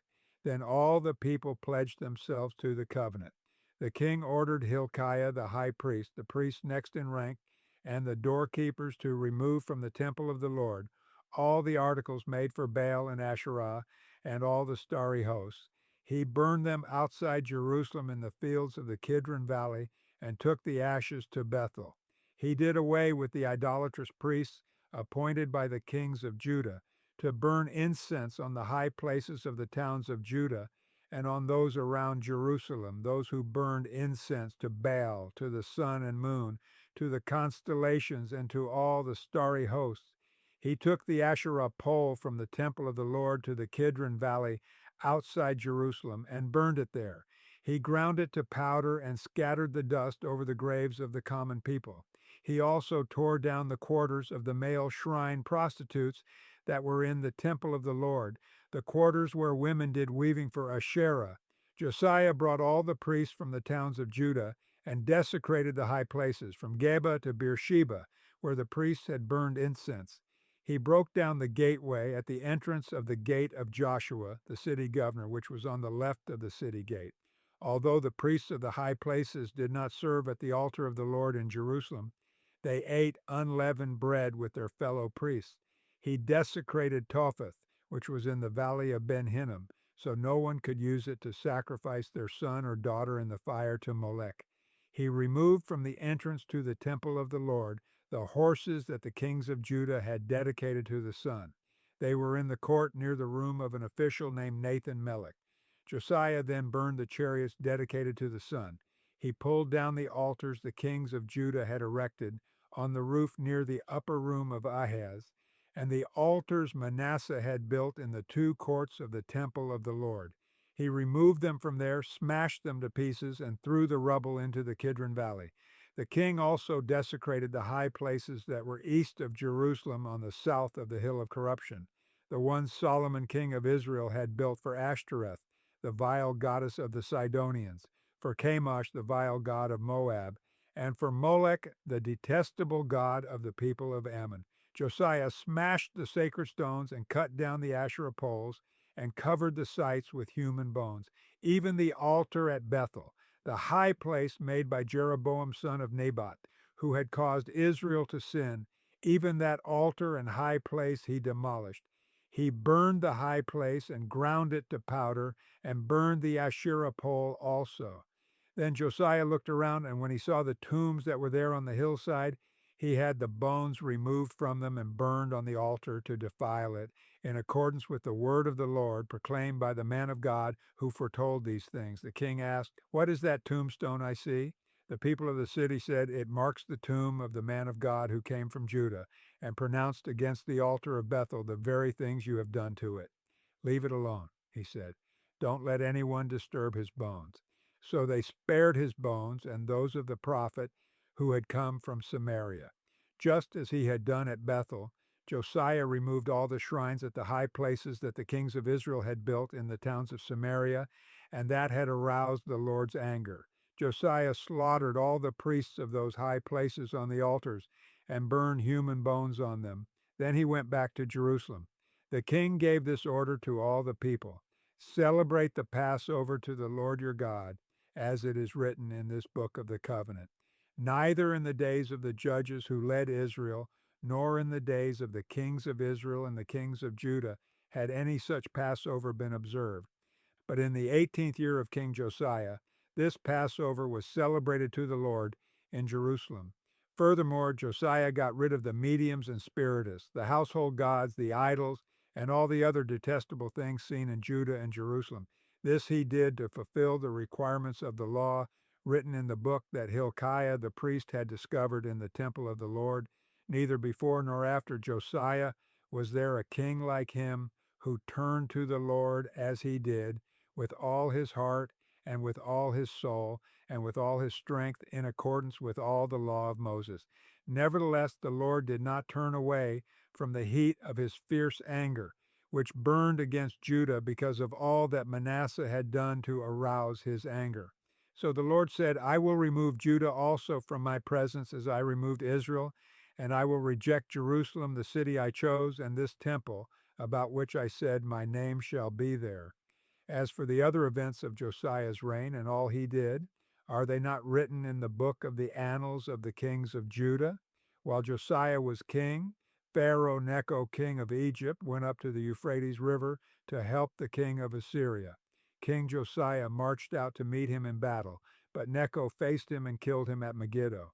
Josiah's servants brought his body in a chariot from Megiddo to Jerusalem and buried him in his own tomb. And the people of the land took Jehoahaz son of Josiah and anointed him and made him king in place of his father. Jehoahaz was 23 years old when he became king, and he reigned in Jerusalem 3 months. His mother's name was Hamutal, daughter of Jeremiah. She was from Libnah. He did evil in the eyes of the Lord, just as his predecessors had done. Pharaoh Necho put him in chains at Riblah in the land of Hamath, so that he might not reign in Jerusalem, and he imposed on Judah a levy of 100 talents of silver and a talent of gold. Pharaoh Necho made Eliakim son of Josiah king in place of his father Josiah, and changed Eliakim's name to Jehoiakim. But he took Jehoahaz and carried him off to Egypt, and there he died. Jehoiakim paid Pharaoh Necho the silver and gold he demanded. In order to do so, he taxed the land and exacted the silver and gold from the people of the land according to their assessments. Jehoiakim was 25 years old when he became king, and he reigned in Jerusalem 11 years. His mother's name was Zebidah, daughter of Pedaiah. She was from Rumah, and he did evil in the eyes of the Lord, just as his predecessors had done. Chapter 24. During Jehoiakim's reign, Nebuchadnezzar, king of Babylon, invaded the land, and Jehoiakim became his vassal for 3 years. But then he turned against Nebuchadnezzar and rebelled. The Lord sent Babylonian, Aramean, Moabite, and Ammonite raiders against him to destroy Judah, in accordance with the word of the Lord proclaimed by his servants the prophets. Surely these things happened to Judah according to the Lord's command, in order to remove them from his presence because of the sins of Manasseh and all he had done, including the shedding of innocent blood. For he had filled Jerusalem with innocent blood, and the Lord was not willing to forgive. As for the other events of Jehoiakim's reign, and all he did, are they not written in the book of the annals of the kings of Judah? Jehoiakim rested with his ancestors, and Jehoiakim his son succeeded him as king. The king of Egypt did not march out from his own country again, because the king of Babylon had taken all his territory from the Wadi of Egypt to the Euphrates River.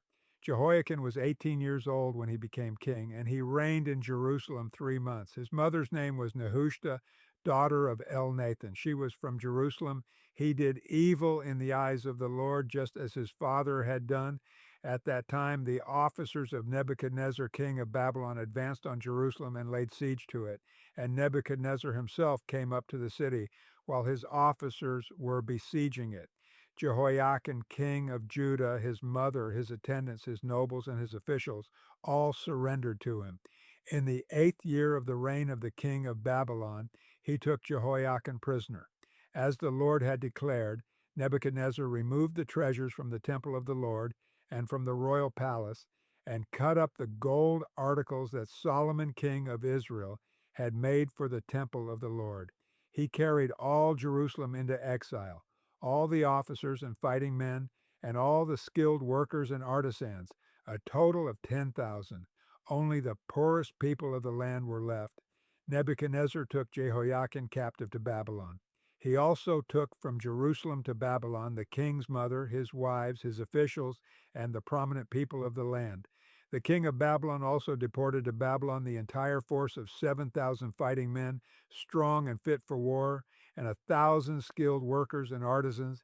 He made Mattaniah, Jehoiakim's uncle, king in his place, and changed his name to Zedekiah.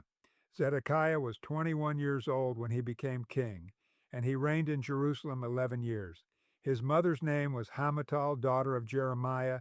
She was from Libnah. He did evil in the eyes of the Lord, just as Jehoiakim had done. It was because of the Lord's anger that all this happened to Jerusalem and Judah, and in the end he thrust them from his presence. Now Zedekiah rebelled against the king of Babylon. Chapter 25. So in the 9th year of Zedekiah's reign, on the 10th day of the 10th month, Nebuchadnezzar, king of Babylon, marched against Jerusalem with his whole army. He encamped outside the city and built siege works all around it. The city was kept under siege until the 11th year of King Zedekiah. By the 9th day of the 4th month, the famine in the city had become so severe that there was no food for the people to eat.